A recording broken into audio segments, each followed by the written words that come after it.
Just Eff It. Hi, I'm Romy. Hi, and I'm Carla. And together we are the EFFing Madres. We are here to invite you guys into stories of some inspiring madres who have changed their lives through an Eff It moment. So here we go. Just Eff It. Good morning. Good morning. Happy How Monday. Are you? How's everyone? Happy Monday. Happy Monday. The Monday motivation. Madre Monday. Everybody welcome. For those of you that are tuning in, I'm Romy. We've got Carla here. We are the Eff It Madres. And our podcast is basically going to share an Eff It moment from a madre who is going through one, wants to have one, has had one. Basically, just their story to help inspire other madres that are also going through one or want to have one when they just at some point said Eff it. So it's a community for all of us moms to share and relate and inspire and just be able to reach out to each other. So we are going to be interviewing an amazing madre that, Carla, do you want to kind of explain who she is? Yes. So again, we should be getting some credit from Hey Mama at some point because all these incredible women have been coming from there. But I was lucky enough to actually meet Kim, who we're interviewing today, Kim O'Hara. I met her at an event last week. It was really nice. Like we did yoga together. This event was really cool. And I recognized her and I was like, Kim? And she's like, yes. I'm like, oh my God, we're interviewing you on Monday. Aww. And so we hung out. And she's super cool. Her Eff It moment was like she had saved up money to buy a house in LA. That was her goal. And then the pandemic hit and she was like, you know what? I did promise myself that I was going to buy this house in 7 years. And even though all this shit's happening, fuck it, I'm going to do it. Yeah. And she ended up purchasing a house, but she ended up buying a house in an area that she was totally unfamiliar with, even though she'd lived in LA for many, many years. And from what it sounds like, the purchase of that house kind of led to a whole bunch of other things that have like changed her life. So I'm really curious to dive deeper with her into what exactly those things were. But so those decisions, like those decisions that make those big changes in your life are very fun to listen to and very inspiring. So we're going to bring her on momentarily. All right, everyone. We've got Miss Kim O'Hara in the house. Welcome. Hi, Kim. Happy Monday. So happy to be here. All right, Kim, we brought you in so everyone knows a little gist of what your Eff It moment is, but let's dive deeper. So let's just get into some questions. All right. So the first question is, when did you decide to just Eff it and why? I've been wanting to buy a house for 7 years. And as a single woman, it's Los Angeles. It's not like I make a ton of money. All the ads, all the odds seem really stacked against me. And the pandemic started in 2020. I knew my kids were going to be on Zoom school. I wasn't going to be running people around with carpools. And I just said, Eff it, let's do it. Let's do it now. And we started looking. And the real moment was when I realized I was priced out of pretty much everywhere that I had planned to live. And so the zip codes started getting more south and east. And for those of you listening that don't know where that's headed in Los Angeles, it's headed to basically South Central, which is known as, in some circles, as the hood. So I just decided to take my kids and, find a property here. And it ended up being like a miraculous decision. But to everybody I was telling about it to, they were like, wow, okay, so that's okay. So you're going to do that? Or, okay. And so for a while it was really like running solo because there wasn't really a lot of people I could tell. Right. Yeah. Wow. What area were you in prior to moving there? So I was in like a quintessential wealthy, whitish, area where I rented. So if I tried to buy a house there, it would be about 1.6 million for just a little tiny, crappy. I mean, not crappy, but it would be like space wise. Yeah, and I just didn't really. I didn't have $1.6 million, but for me, and really women kind of came out of the woodwork when I started posting that was buying this house, saying, "Oh my God, you had spoken about that 4 years ago at an empowerment conference, and you were so determined." But I think their but that they didn't say was, "But we weren't really sure you were going to do it." And Mhm. since then, I've done a lot of statistical research for a book I'm writing about this experience. And in some areas, single women are out buying single men with homes. Oh, Wow. really? Yeah, in all the major markets like Houston, Wow. San Francisco, Atlanta, single women are out buying single men. Like now, where no one's out buying the married couples because that's just like Mhm. Right. too. It's a Combined. number Yeah. that's it's hard to catch, but we are out buying the single men, which is interesting. I don't even know what that means, but That's it's No, kind but of it super is cool. an interesting. interesting. Yeah, it's a very interesting. Yeah, like fact. It's pretty badass. It's very badass. It is badass. You're in the middle of COVID, right? And you're looking to buy, and you can't buy in the area you're living in. So you find this area, which I'm from Los Angeles. I'm well aware of what area you're talking about. Um, but you were able to buy your home, right? So you were able to actually like do what you wanted to do. What did you do about it? Like explain to us and the people listening that like once you said F it, which you just told us like that moment, what is it that you did to get there? Well, it's interesting because I called a real estate agent. She's amazing. Her name is Jay Wu, and she's this, force to be reckoned with in Los Angeles. She's actually written a book with me. She's like the Asian Oprah. She's amazing, and she calls herself that, so it's not me saying anything Yeah. like weird. But I called her up. I said, you wrote a book with me. You're a badass. If I'm going to have anybody run and gun on my team, it's going to be you. And she said, let's do it. I will say this, though. I did have a moment where I thought I went on this trip to Mexico and I had this moment where I got rekindled with this guy that I had dated like 7 years prior. And I thought, well, maybe I should buy a house with him. Because I fell into that whole thing of like, you need a man. Right. And he had just sold his house and he had money. And I thought, well, I could get a better place for my kids. I wouldn't have to go so southeast.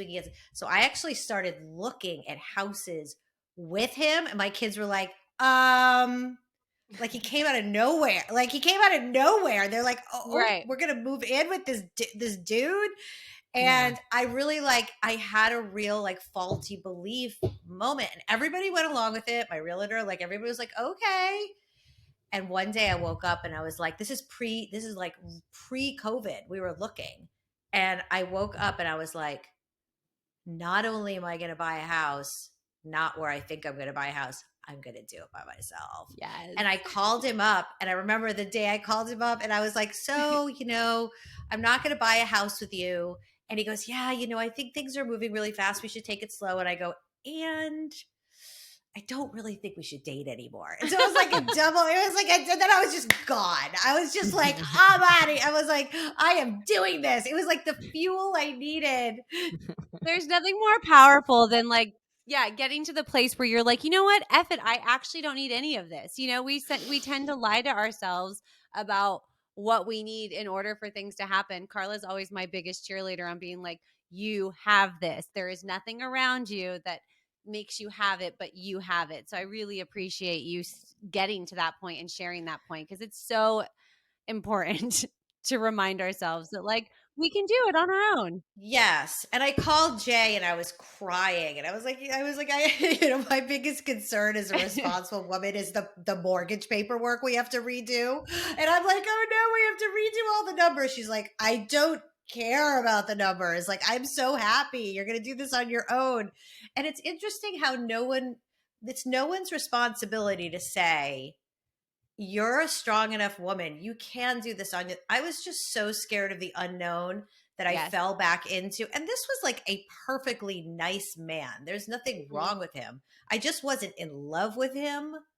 I just wasn't going to spend the rest of my life with him, and I surely shouldn't be buying a house with him. Do you know what I mean? Well, good for you though for being able to be honest with yourself and look at like I mean, you were able to catch yourself and then you did it, right? I mean, you own your Yeah. own home. I own my own home. And so You're then, paying your own mortgage. I'm paying my own mortgage. It's, and it's like every time I tell anybody about the book I've written about this, which is really a spiritual journey, but it's a lot of logistics. There really aren't books out there for someone that's never bought a house for just kind of what you're going to have to deal with. And it's never stuff that you think you have to deal with. So when I said F it and I'm going to buy a house, I didn't sign up for like any of the things that really happened. What's the name of your book though that you wrote for this? It's called House. House. Oh my God, I love that. And that is for anyone who's like a first time buyer, kind of like advice to somebody first time buying, right? Yeah, but it's about kind of what happens to you and how you grow. Like we grow from those effort moments, right? Oh yeah. So we Oh, take yeah. that risk and we're like, oh, I'm going to buy a house. You and yourself and your inner self, like you're like having a psychic experience and you're growing, which sounds so woo woo. But if you're into that, it happens. Yeah. Carla. I mean, I'm into that stuff. and I was so by myself because it was COVID. Right. So I couldn't invite girlfriends over. Right. Like, come over and have a cup of coffee and tell me if this shit's weird. Like, I couldn't do that, like, ever. And my kids were like, I don't know. Yeah. But leads into my next question in regards to just like, how did all this make you feel with like the timing and everything? Like, what were you feeling with having made this decision and moving forward with it? Well, I live in a neighborhood that is black and brown, and I am clearly very white. And the best advice that I got from a girlfriend of mine was go in and just be one among many. Don't go in and like try to be like the white savior or anyone's best friend. And that was really easy because of COVID. So nobody was really like interacting. You can't talk to anyone anyway. So I just like slipped in. They were like, what's going on? And we all became really I have a lovely relationship with this one particular family that lives next door to me. They're a big Mexican family, and we've been through some really intense stuff together in just 2 years. In the particular incident that happened in this neighborhood that we all had to kind of band together and deal with. And so when that kind of stuff goes down, race kind of goes out the door when you're dealing with an external circumstance that is causing your neighborhood, problems. And that circumstance in Los Angeles could happen in any neighborhood. Sure. It just happened to hit our neighborhood at that time, during the tail end of COVID. So now you're dealing with like kind of a crisis and you still kind of can't band together how you would like. So it's been interesting. So really 2 years later, we're all really just starting to get to know each other. Really, like I went to they had a baby christening and I went to the party. I mean, I've always heard their music. And as they like to say to me, we're Mexican, Kim. We play loud music. So I'm always like, why is it so loud? Like, what are you doing? And they're like, we're Mexican. And I'm like, oh, okay. And so I went to one of their parties and had the best time. Yes. Oh, it's a good time. Yeah, there's no like it's a good time. I'm Mexican. I have Mexican family, and my Mexican family likes their music. They like to get together. They love, family over. And if you are living next door to, I mean, at least from my family, like be prepared to, it's a party. Yeah, come to the The more party. the merrier. It's a party, and they feel through their music. I mean, Yes. I'm sure you can relate. And there was an experience over there where there was some sorrow, and like I could feel that through the choice of the music selection. It's so interesting to be a part of that.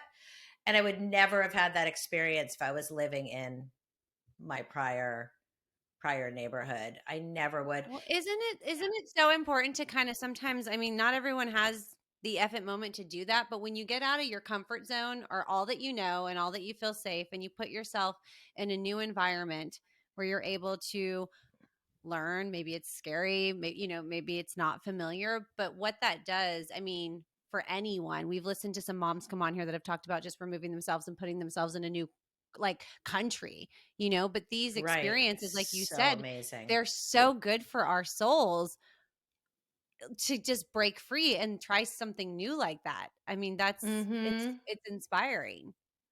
Thank you. I'm really curious in regards to what the question I had asked in regards to like what like sort were you feeling really scared? Were you feeling like a lot of nerves when you decided to actually like pull the trigger and say, yes, okay, fuck it, I'm gonna buy this house, and then realizing that the house is further than you expected and just being like, all right, like what was like going through your head? Like what were you feeling? What were your daughters feeling? I'm really curious. Well, they were in Real Estate 101. So they were going to all the real estate appointments with me. Like we'd put on the Mm. booties and the gloves and the masks and the hats and the everything. And we would go, and I just kept reassuring them it was going to be fine. It was going to be fine. When inside me, I wasn't sure. I wasn't sure. We were seeing some really sketchy places for my budget. Yeah. And I was getting a little disheartened and a little sad. And then I was thinking, oh my God, my dream's gonna die. I remember thinking that. I was like, I'm gonna be in this apartment for the rest. And then I started like pedaling back. Well, is this apartment really that bad? And maybe I could do this. And then I was like, oh no. And I actually surrendered and said to my real estate agent, we're really just not finding anything. I had put these geographic boundaries where I had said, I'm not going to go east of this street, and I'm not going to go south of this street, and then just put it to bed and literally stop looking. And I woke up on a Sunday and I just turned on the, why not? Let's just do one last look. And there was the house 1 block from my boundary rules, literally, and no one else made a bid. It was waiting. It was like waiting, but I had to surrender. So when you're asking like how it felt and how uncomfortable it was really uncomfortable. Like I kind of had to give up. Yeah. And then I had to surrender. Yeah. In Yeah. LA, because I'm from there and I moved to Austin, Texas, to be able to, at the time, be able to give my daughter a better life, because I'm from LA and it just was impossible on my budget to live the way that I wanted to live with her. So I understand that. I mean, the only way that I was able to buy was to move and leave, and never did I think I'd end up in Texas. But I think this story is so inspiring too, because for those people that do live in Los Angeles or areas, where it's becoming almost like that dream is taken from you, that you can't just save up and buy your house like you used to be able to, that like these moments, if people start to kind of branch out and intermingle and get uncomfortable, your dreams are still there, you know, they're still there. You just have to look at it differently. Building that muscle so that you're not so much of a ping pong ball anymore. You're starting to identify the moments that you want, and those become effort moments to other Yes. people. But to you, you've been prepping for this for like a decade, right? Like you've been prepared, and you don't even know because you just think you're so like wackadoo all those times you're doing those things, but you're really building your muscle for big stuff. I mean, I would say that the effort moments are definitely like it's what you're saying. It's a muscle. It's like we're working to have these moments, and that's why it is so amazing that we get to hear all. I mean, I just love this space, even though, like Carla, I just love being able to hear the strength in people to do that, because it really is an effort moment is a strength, no matter how Mm-hmm. the outcome is. Having Yeah. it and actually moving through it is such a power and such a strength. So, It's like, really powerful. It's really powerful. And it is really all about surrendering. You just kind of have it to is. say, like, you literally just have to say, fuck it. Like, whatever happens, happens. And I don't care anymore. Like, I just am going to go. Yeah, I'm going to go with the flow. I Mm-hmm. don't care what people think. I don't care where it's going to be, where I'm going to live. Like, it's just going to be because I don't fucking care. Fuck it. Right, exactly. And then and then you get these like offshoots, right? So like some people might be like, "Oh, well I bought the house. I really better batten down the hatches and I better like really be careful with money because like now I have the house and like everything becomes kind of elusive and now this is your new ceiling, right? And like you can't break it." And I could feel that happening when I was in the house. I could feel myself like, "That's your bar, you've reached it." And I'm like, "Oh, that's not my bar. I'm going to be a woman who buys a house and takes my kids to Paris right after I bought the house to show the universe that money flows abundantly forever, right?" And then I came home to my house and I was like, I remember having that moment where I came back from Paris and I was in the house. I was like, okay, this can't last. You know that once you have an F it moment, like we said, it's like you're like, oh, I did it. And then you kind of get a little bit like, I can do it. I can have another one and another one. Yeah. And Yeah. fuck it. Like you were saying, Carla, like all of a sudden you get in this like role of just like, fuck it. Like I did it Yeah. here. The success was awesome.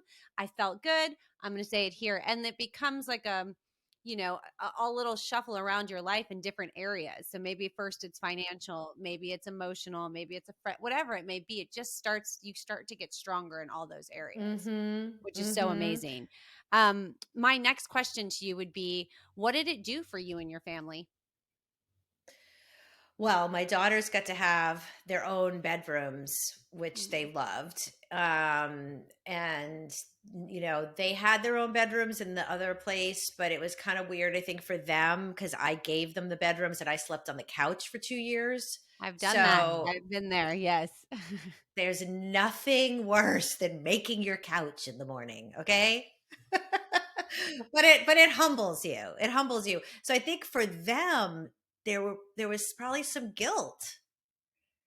Like, good night. As I go to the couch, and they were relieved that I had a bedroom because they wanted me to be self-honoring, right, of myself. Right. Because it was COVID, we couldn't really have like the parties we wanted to have. But I have to say, like, we enjoyed the space so much. Like, we just did a lot of stuff inside the house and outside the house. And I did throw a party in December, and that was really fun for them to bring people into my home and like actually have a party. Because when we used to live in the apartment, which was like teeny, I would just cram people in there, and so to be able to have like a party in the house, I think that as girls, it really gave them a sense, and I'm not sure it's sunk in yet. They're only 13 and 17, but someday I Mm-hmm. think it will sink in of what I accomplished by buying this house. Like, I think they know, but I don't. They're kids, so all they complain. Like, I can't walk around the block and ride my bike, and none of my friends live here, and I want to just be like, "Fuck you." Excuse my language. Like, Do you know what I've been through? one day you're going to realize what a badass I am and the fact that I fucking got this house. So sorry about it. But also, what an amazing time to do it without you really, like, in the middle of COVID, you put yourself in a space where you guys Hmm. actually had fucking room and bedrooms and like that would have been so hard, I'm sure, and we do it, we get through it to go through lockdown in COVID in those small spaces. But instead, you took Right, this moment and gave you guys like, without understanding what was going to happen next during that pandemic, because none of us could have, or right. how long There it was would no go. way. There was no way of knowing, but you had taken that moment. And by doing that, like you also provided this like space and this home for you guys to really cherish each other, in a different way through a time in the world that was fucking insane. It was. And we had the space so they could do Zoom and have their own rooms, and I could work and my business did really well during COVID.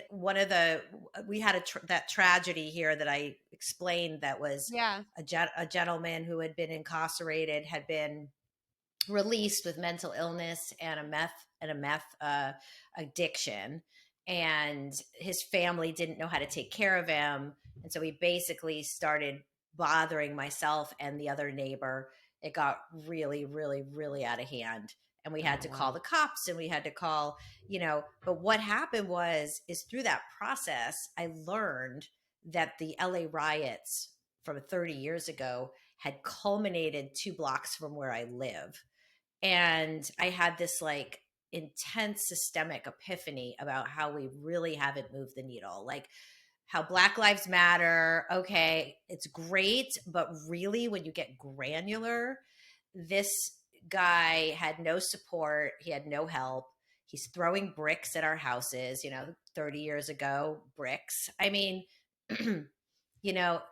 released incarcerated Black men without services are still trying to get our attention, and we're still not seeing it. And it was intense. So they were not part of that, but they had that explained to them.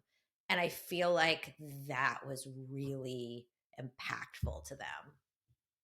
And you're right Really there impactful. seeing it and feeling it and living in that, and that's, like you said, that's an experience to just actually be right there going, we're still here, you know, we still have a lot to do. We have a lot to do. And sometimes I question whether I'm exposing them to something that maybe, I don't know, there's shockingly down at Florence and Figueroa, there are streetwalkers. I have not seen an actual street hooker in since I lived in New York City. I have Right. not seen that. And they're very public. They're Mm-hmm. very naked. And I was driving home with my older daughter, and I saw a girl crossing the street in like a bikini. Okay, like and she dropped her phone, and I think I might have said something like, "Oh, honey," like something maybe a touch. Yeah. I mean, I don't know. If it was a combination of powerlessness, annoyance, just over the whole thing. And my daughter goes, Mom, you can't make assumptions. She might just be going to a party. And I was like, oh. You know what though? There's like that fine line of how much do we expose and share with our children, and how much do Yeah. we protect them? I think we all struggle with that. And I don't think we'll ever really know until they've grown up and gone, you know what I mean? Like how it impacted them. But there's I struggle with the overprotecting, you know? And then I have some friends who are much more like, they have to experience life. That means disappointment, shock, tragedy.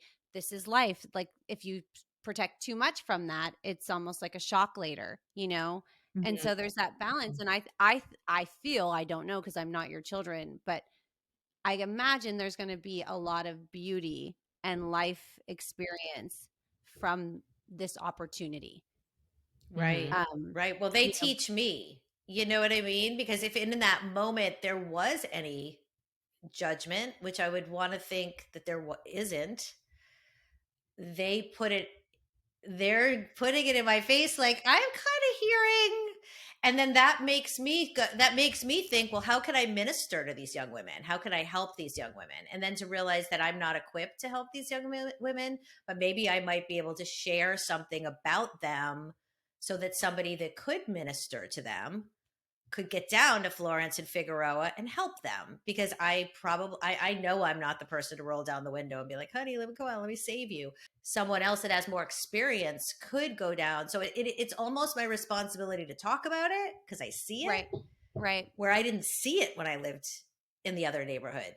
I didn't even know it was possible. Well, right. I mean, out of sight, out of mind, ignorance is bliss. I mean, yes, we can go through our lives just being like, la, la, la, I see what I see. None of it exists. It doesn't really matter that much because it's not close to me. And it's important. And I think these stories and you sharing it is that it is there, it is real, you know, and it is still happening. And yeah, I love what you said about like maybe you're not the person to get in there yourself and do the saving, but at least you see it and are able to find resources now to help get in there and do some work. And I think that's what a lot of us, I know this is a podcast for moms, but a lot of us mothers through the last few years, through these effort moments, through COVID, through everything, are like, we want to do more. We want to help more. We are seeing more. Because these women are children of somebody, and a Yeah. lot of them are mothers of Yes. children. So as women, these are our people, right? So if we're going to fight what we're fighting in this world right now, we need every hand on deck, right? So It is. And I just want to make one last comment about what you said about how I felt when I came here. Is I did have those moments based on this conversation we're having right now of Mhm. like, am I exposing my kids to too much? Like, Mhm. Mhm. am I just a wild flame off to like do this wild ride? I'm going to drag them along. I'm going to burden them forever. I think they're going to get more scarred by what they see in high school and school because some of the stuff Trust I hear me. going On on. Yes. Instagram and like, Seriously. Yeah, yeah, yeah, Instagram's Yeah. gonna do more damage than them living in a neighborhood with culture and life. I yeah, mean, exactly. Exactly. That's the beauty of it. They're getting exposed to a lot of culture, which they might not have if you would have stayed where you lived before, and they would be really oblivious to that. So I think that it's a beautiful thing that they are, and you're exposing them to just what they need to be exposed to, you know? Yeah, it's a rich experience for sure. Yeah. oh, I think so. I mean, I growing up for myself, I was exposed to both my whole life, due to my family and where we lived and stuff like that. So I was able to see kind of two different types of worlds, and it was very helpful to me. And Mhm.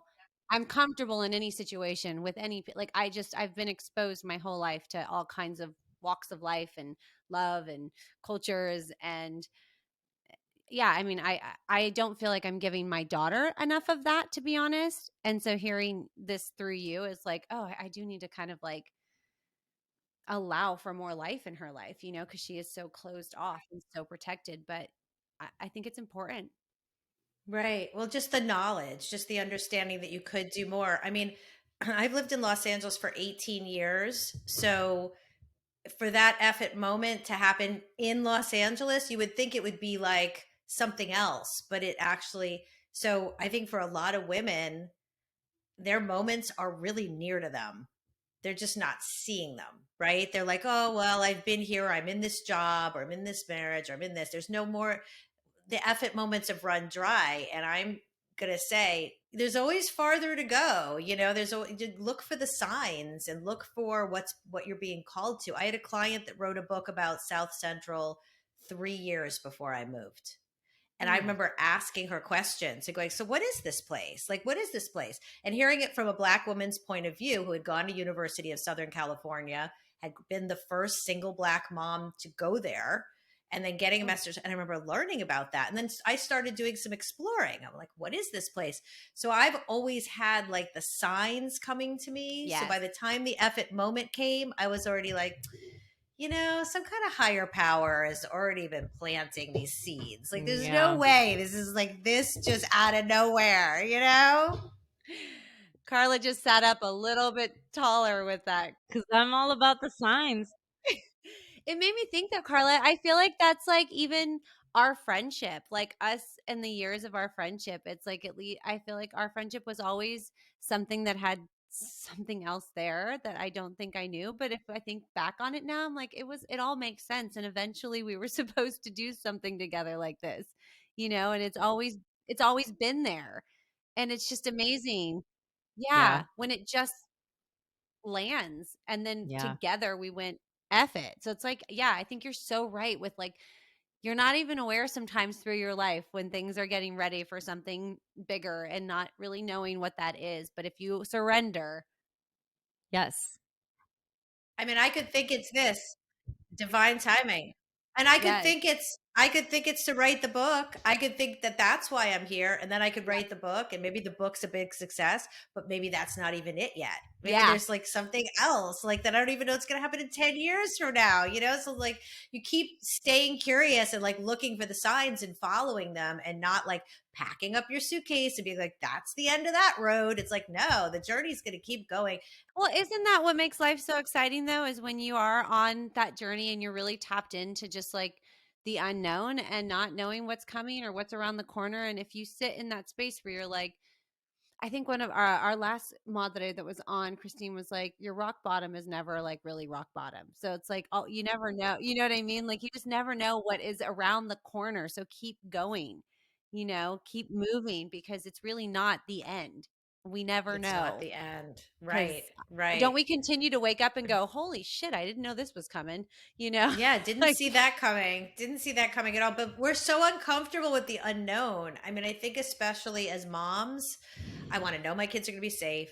I want to know my kids Yes. are going to be happy. I want to know my kids are going to get fed. yes, So as long as the unknowns are within those parameters, we're okay.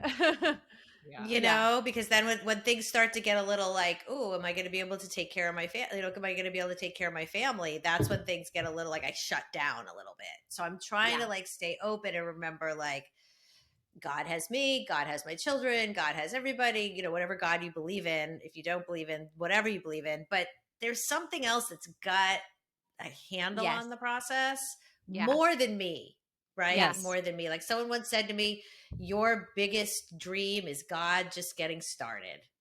Yeah. And I thought, wow, That's Yeah. nice. that's really cool. Yeah. Yeah. Yeah. I like that a lot. One of my friends had told me, and it always sticks with me. And again, whatever God, it is that you believe in or however you look at it. But it was at the end of the day, like I'm trying so hard at times to protect my child. And there are moments where I have to remember this is God's child. So when they're released out into things, there's got to be this was God's child, and it's not just me. There has to be Mhm. that like letting go at some point, which is so Yeah. hard for us as mothers.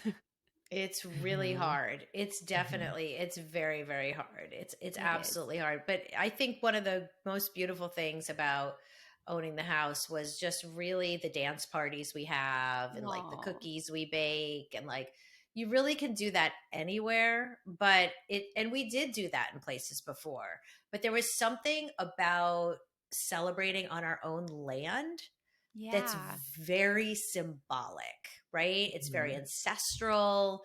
It's very like, I'm careful about saying I staked my claim because of the nature of the neighborhood and I'm very Mhm. cautious about gentrification. Mhm. But as a woman, Yeah. I came in and became like a land purveyor, Yeah. right? Mhm. And there's something very symbolic about dancing on your own land and being in your own space. And I think that added like another level to it. Yeah. I For love sure. it. The whole thing with the Yeah. effort moment too is like you can only have it though if you are not resisting, which essentially is surrendering. Like that's the only way that these, Mhm. because that there's plenty of people that like see the signs and they're like, nope, I can't, I'm not going to do it, and then they live their life in like this little box, and so then those opportunities go on to the next person who is more open to having them. So yeah, being That's open true. and surrendering, and you will have your fuck it moments at some point. And not Well, yeah. caving to less than. Like we Yeah. saw a condo that I was going to literally make an office in some moldy dingy garage and we were going to give my second daughter a closet for a bedroom, and I had said I do not want to live on a parking lot. My last apartment had a window in a parking lot. I was like, no parking lots. Had a Yeah. parking lot, crappy garage. I put in an offer. I like didn't even I got, I had that moment where I was like, I don't know, maybe I should grab it. Wrote them a heartfelt letter. Well, luckily it sold for like 100,000 more than I even had. And then I Oh. stepped back from that and I was like, oh my God, I just like almost gave my fuck it moment away. Yes. Yeah. Yes. Like I just was willing to give it away. It's like dating some guy after you see a massive red flag. You're like, Yep. why not, right? And then you're Mhm. like, what happened? You know what I mean? So it's the same as like caving on that. And then we looked at another house that had a parrot in the yard next door. My daughter's like, oh my God, that'd be so great with the parrot. I'm like, yeah, no. No. No, that would not be. Love the house, price is right, but I'm seeing the parrot being a Yeah. problem. Yeah, Yeah. definitely. Yeah. I would rather listen to like Latin I would dance music all rather night, yeah, than a parrot. So Yeah. 100%. totally. So I got smart. I started to be Yeah. like, love the layout, no parrot. The Yeah. point is, you guys, when you have your effort moment, don't settle for shitty effort moments. Go big Yeah. or go home. Yeah. Go big or Yeah. go home. No parrots, No. no moldy garages. I So think that's now so that you've been important. living in your house and it's been a great experience so far, Do you actually have any fears that come up like at all after having made such a big transition, or are you kind of like, okay, everything is good? Yeah, I renovated the garage. Mm. That was like walking on fire. That was ridiculous. I was like, I'm going to renovate the garage. I went through a lot of fear in the building of that garage in a very interesting way. And I write about this in the book. Once the garage was done and it was like beautiful, like new floors, and they had gone above and beyond, and I had done it for like really, I got a great price, and it was a win. I didn't go out there for weeks. It Why? was like I couldn't move into the greatness of my accomplishment. Mm. I was like Mm. scared of what I had done. Sometimes it's scary when we do what we want to do and then it happens. And sometimes we're like, oh shit, like it happened. Oh my It happened. God. Like, It was yeah, done. It's fear. It's fear because it is. it just means you're continuing to up level. Yeah. Like Yeah. now I'm a woman who renovates. Then you Yeah. rent, Right. to someone. Then you have another Right. when that person came here to rent, I've had one renter. I didn't sleep for 3 days. I thought everything bad that could ever go wrong was going to happen. And I down on the beach the day she moves in, and I get a text and she says the water's not working. And I lost my shit. I called like 7 plumbers. Like I lost it. I called every girlfriend I've ever met who had a plumber. And I was like, I need a plumber there. And I called the renovating guy, and he came down on a Sunday from church, and everybody was there. She just hadn't let it run long enough. Oh, Yeah. But it oh was my man. self-fulfilling prophecy. Right. Right. Yeah. It was where the fuck it moment ended. It was where the Yes. universe went, girl, you've done it. You've gotten too much. Yeah. It's time for us to make sure you know that there's problems to be had. And I was like, wait, there was nothing. And when I found out there was nothing wrong, I was like, wow, I didn't sleep for like 3 days over that. Fear came later when I up leveled. Interesting. Well, I Totally. mean, up leveling also is like a lot. It's more responsibility too. So that's also kind of scary. It's Right. like you're single mom, you bought this house, you're now spending money on renovations, and now you have someone that's not part of your family living there. It's like that. That is Yes. scary. That is definitely like I would be nervous about it, but you're growing. You're growing. It's just growing Right. pains. You do And it. so how do you stay in this? We always like to ask, like, once you've had your effort moment, how do you keep moving forward and not like fall back to old habits, like, or let these fears consume you and make you smaller? How do you keep moving forward? Well, you don't, like I mentioned before, you don't get restrictive, right? So like the Right. Paris story, like you don't assume this is as good as it gets, right? Because it can always get better. Yes. So for me, the drive to my kids' school has started to get very laborious for me. So I'm in the car now like 3 hours a Ooh. day sometimes, and I'm not designed for that. So Mhm. I'm actually debating renting the house, moving back to Mm. Culver City and renting Mm. so we can have like an idyllic, like I'm not afraid to say I want a little bit of an idyllic bike riding, coffee shop Right. walking experience, but I might Mhm. want to hold on to my house. So now I'm going to possibly not even live in my house, but own my house and live somewhere else. And I'm like, oh, that sounds exhausting. But it's the Yeah. next level. It's the Right. next Yeah. You have level. to keep moving and Yeah. allow yourself to go from one moment to the next moment. So, I mean, all of it is just building your chapter, your life, your story. It is. It is. And Yeah. people are like, if you tell too many people, you're going to get their fear story, right? Yes. 100%. I think Yes. sometimes when we share too much of those moments, we get impacted by everyone's advice around it. And Yeah. sometimes you truly need to just go, this is my fucking moment. I'm going to do what I want to do. And if that's what's best for you and you're going to that next level for you, you trust that. That's what got you there in the first Right. place. I'm sure a lot of Right. people would have said, don't go there, you know? Oh, And what a beautiful so many experience that people. it's been since you did. Yes. Well, Yes. this is Yes. actually really tied into this question, which is how we kind of end it. But what advice would you give to a mom that is on the verge of having one or in that moment or has all the voices around her telling her, not like what advice would you give to a mother right now who's in that place? Yeah, I would say motherhood is not the end of all the trajectories and journeys that you're going to have. Parenthood is just another piece of the puzzle. I think when we become parents, we like lock down a little bit and we lose our identity as women, Yes. pioneers. And I would say keep pioneering. Yes. Mhm. Ah, Mhm. just effing pioneer. Yeah. Get on That's that what this show's wagon. gonna be called. That's what this episode's called. It just happened. Magic just happened. Just effing pioneer. Oh my gosh. I love that advice. That's amazing. Yeah. Thank you. Yeah. Thank you, Kim. This Thank was you awesome. so What a great much. story. I'm I I'm know. Thank so I'm so you. grateful. so this is where we ask, like, do you have any Instagram or anything that you want us to like post so people can follow you, your book, like any website information? Sure. So I'm a book coach, so I help people write books. Cool. And you can find out more about me at kimohara.com. That's pretty simple.